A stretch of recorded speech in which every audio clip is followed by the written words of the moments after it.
New and disturbing reaction to the indictment charging Trump with seeking to overturn the 2020 election. A former Homeland Security official saying overlooked parts of the special counsel's indictment are so chilling his blood ran cold. Namely, Trump advisors saying that military force against civilians may have been needed for the plot to overturn the election to succeed.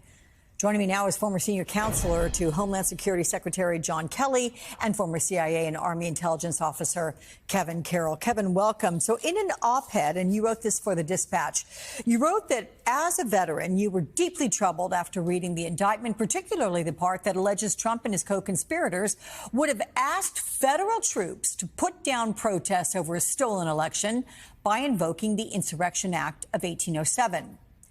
Could Trump have legally used troops against citizens lawfully demonstrating? I mean, what else in this indictment did you find particularly alarming? Alex, alarming is the word.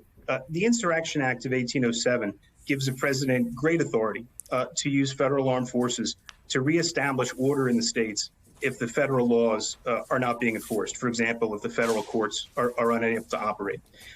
Two paragraphs in the indictment set out that Professor John Eastman, who was the academic behind the false theory that Vice President Pence could refuse to count electoral votes, and Assistant Attorney General Jeffrey Clark, who President Trump wanted to make acting Attorney General, were both specifically warned that there would be riots in every major city in America if the election was decided on an unconstitutional basis.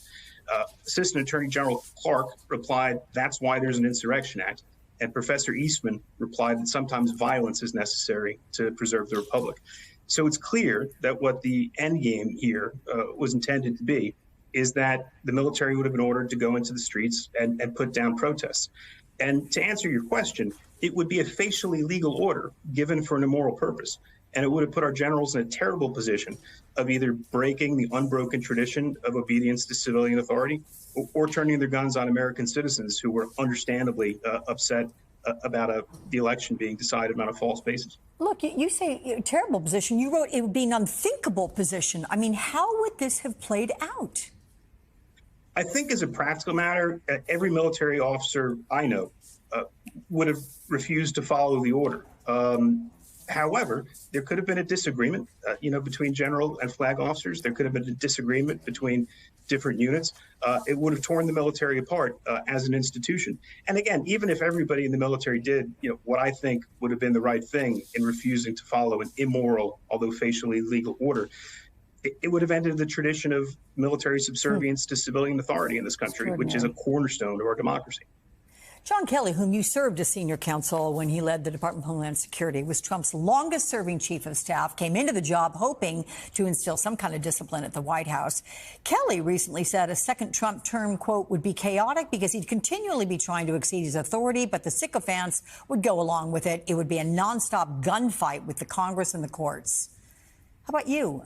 Do you have fears like that if there were to be a possible second? Go ahead. I think General Kelly's exactly right.